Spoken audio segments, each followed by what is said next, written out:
বাইকের আগের যে রূপটি ছিল এখন দেখতে পাচ্ছেন স্ক্রিনে, এটি ছিল আমার বাইকের প্রথম যে অবস্থাটা ছিল। হ্যাঁ, প্রচণ্ড বাজে অবস্থা ছিল আমার বাইকের। এইটা হচ্ছে আমার বাইকের বর্তমান রূপটি দেখেন।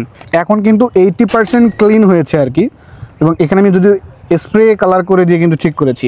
প্রচণ্ড বাজে অবস্থা ছিল আমার বাইকের, সেই অবস্থা থেকে কিন্তু আমি পরিত্রাণ পেতে আমি অন্যের সব ফেসবুক পেজ থেকে 2টি প্রোডাক্ট আমি পারচেস করি, এবং তাদের বলেছিলাম যে আমি যদি উপকৃত হই তাহলে আমি আজ গিফট হিসেবে আমি আপনাদের একটা রিভিউ করে দিব।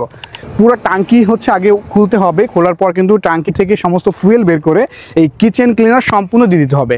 দিয়ে দেওয়ার পর 5 মিনিট রেখে একটু ঝাঁকাতে হবে, ঝাঁকানোর পর ওইটা কিন্তু বের হয়ে যাবে। বের হওয়ার পর আপনি নর্মালি হচ্ছে পানি দিয়ে ওয়াশ করবেন। ওয়াশ করার পর ট্যাঙ্কি শুকাতে হবে।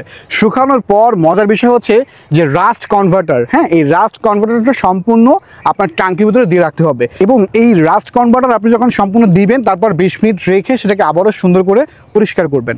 পরিষ্কার করার পর ট্যাঙ্কিটি এবার হচ্ছে আপনি 72 ঘন্টা শুকানোর জন্য কোথাও রেখে দিবেন। রেখে দেওয়ার পর আপনি দেন পুনরায় কিন্তু ফুয়েল ভরে আপনি ট্যাঙ্কিটি ইউজ করবেন। কিচেন ক্লিনার দেওয়ার পর কিন্তু আপনার বাইকের 80% জং কিন্তু ক্লিন হয়ে যাবে। এটা খুবই কার্যকরী প্রোডাক্ট, এবং আমি আমার বাসার বিভিন্ন কাজে যেসব জায়গায় জং বা মরিচা পড়েছিল সেসব জায়গায় কিন্তু ইউজ করেছি, এবং খুবই ভালো একটা বেনিফিট কিন্তু পেয়েছি। আমি যদি উপকৃত হয়ে থাকি বা আমার বাইকের যে মরিচা ছিল এটা যদি কেটে যায় তাহলে কিন্তু আমি রিভিউ দিব।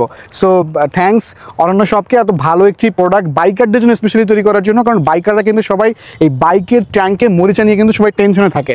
বাজারে অনেক টাইপের প্রোডাক্ট আছে, WD-40 আছে, অনেক কিছু ট্রাই করেছি, বা কোনো প্রোডাক্টে কিন্তু আমি ভালো কাজ পাই নাই, বাট আমি সামান্য এই প্রোডাক্টটি পারচেস করে কিন্তু অনেক উপকৃত হয়েছি। সো চাইলে আপনারা একবার টেস্ট করে দেখতে পারেন। আশা করি আপনাদের বাইকের যে ট্যাঙ্কে বা ফুয়েল ট্যাঙ্কে যে মরিচা প্রবলেমটা ছিল, আশা করি এটা কিন্তু সমাধান হয়ে যাবে।